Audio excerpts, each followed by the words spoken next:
starting at noon at the Erie Canal Village in Rome. If you'd like more information on this event, visit our website, MohawkValleyLiving.com. It's time for the Cooper Group's road trip to Nelliston and Fort Plain. We're traveling in a 2007 Kia Spectra, courtesy of Cooper Kia on Commercial Drive in Yorkville.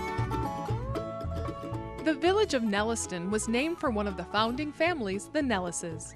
In the sometimes humorous book, Waymarks in Nelliston, local historian Ruth Lupo writes that it was often referred to as Muletown, as it was a stopping point on the Erie Canal, but also maybe because of the stubborn villagers. One story tells of the day a train stopped in Nelliston, and since the train company hadn't paid its taxes to the village, Abram Nellis chained it to the tracks until they paid up. Nelliston overlooked the high-speed transportation systems of the day, connecting it to other communities and their goods. Just imagine getting beautiful fabrics from Albany and delicious cheese from Little Falls. Today on Main Street in Nelliston, the tradition of cheesemaking continues at Palatine Valley Dairy. Be sure to visit tomorrow or any Monday afternoon to see the cheese being made. Some barges in a day filled with lumber, coal, and hay. We know every inch of the way from Albany to Buffalo. Love Bridge, everybody down. Love Bridge, yeah, we're coming to a town. You always know your name. The vat through this window may be empty now, but come down here tomorrow or any Monday around 3 or 3:30 and you're going to see cheese curd being made fresh.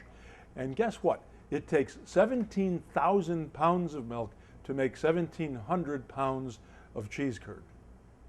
Earl and Carol are retired dairy farmers, but they couldn't stay away from their milk products. And if you come here, you can find 40 different varieties of cheese, many of which are ribbon winners at the New York State Fair. But really, it's summed up best in their own slogan here that when you say cheese, we smile. After you have taken care of the healthy side of things and your calcium intake with cheese curd, then you can come over here to the other side of the store and get yourself some root beer barrels, or something I've not seen for years. You can get yourself some sassafras. I was driving down a long country road when I saw men. From Nelliston, we head back over the Mohawk and into the rolling hills of Fort Plain to the Alpha Garlic Farm. Since 1993, this small family farm has been growing garlic, a favorite in everyone's kitchen. At the beginning of the show, I posed the question, what is a stinking rose? A stinking rose is garlic. And what a misnomer, because there's nothing on earth that I can think of that adds more to the flavor of food and to pure enjoyment of food than garlic. I bought this farm in 1975. That's when I became a farmer of sorts. In 1990, I sold the cows. I had a dairy here and started raising garlic.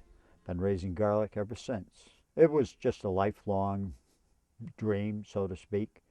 And the garlic was chosen because it was conducive to this soil and the climate.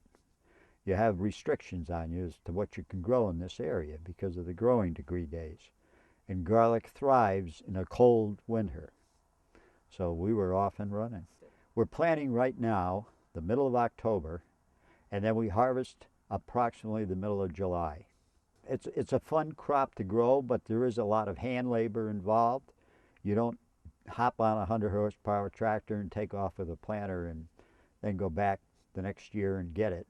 I mean, there are many scapes have to be removed, usually the end of the first week in June. That's another manual task. It's planted manually. There's restrictions in how, if you put it in upside down, it just doesn't grow. So you have to put it right side up.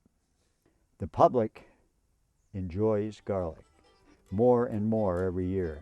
So the demand far exceeds the supply, at least in the Northeast. So after all these years, what keeps Stan's hands in the dirt? My wife asked me the same thing. I like the dirt. dirt isn't going to hurt you any. October is the end of harvest season, but not for garlic because that's when they plant the garlic. This is a clove, this is a bulb. These will be planted right now as many as 250,000. It will grow into a bulb that has 5, 6, maybe 7 inside of it, so that really the return here is better than the stock market. It's 5 or 7 to 1.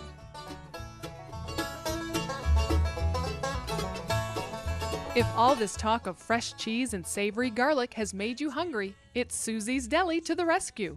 This new deli on Willett Street in Fort Plain has sandwiches that make overstuffed an understatement. From the moment you walk through the door, you feel like you're being doted on by your mother, and then you're given these hearty soups and overstuffed sandwiches. I'm telling you, sandwiches that are that thick. Well, the deli has been open for about 4 months now. My husband and I always have enjoyed people being around and, you know, making sure that everybody has a good time. We have people come over and eat, and we've always liked it. And everybody's always said, why don't you open something? And when the Big M Deli flooded last year, we thought we can start a business right here in town, give back the people something that they've been missing for over a year. So we've opened up, and so far, knock on wood, everything's been picking up quite well. They love our chicken salad. We have to make chicken salad just about every day. Our potato salad and our macaroni salad and coleslaw, they love it. It's great. Now, what is it about your sandwiches that they like? They are very filling. Everybody says, no, that can't be is that right? You give actually that much meat on a sandwich? And yes, we do. So they like that. Come down here today, and whether it's by car or by foot or by bicycle or by horse-drawn carriage, come here today and you'll be given a free drink and potato chips with any order of a large sub. When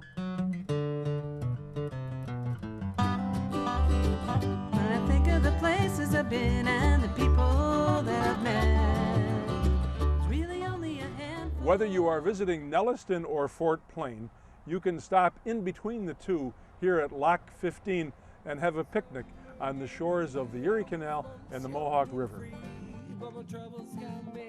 From here at Lock 15, you can take the Canal Trail east to Fultonville or west to St. Johnsville, and you can do it either by walking or with your bicycle, or in the wintertime, which should be coming up fairly soon, you can do it by cross-country skis or by snowshoes, and also by snowmobile.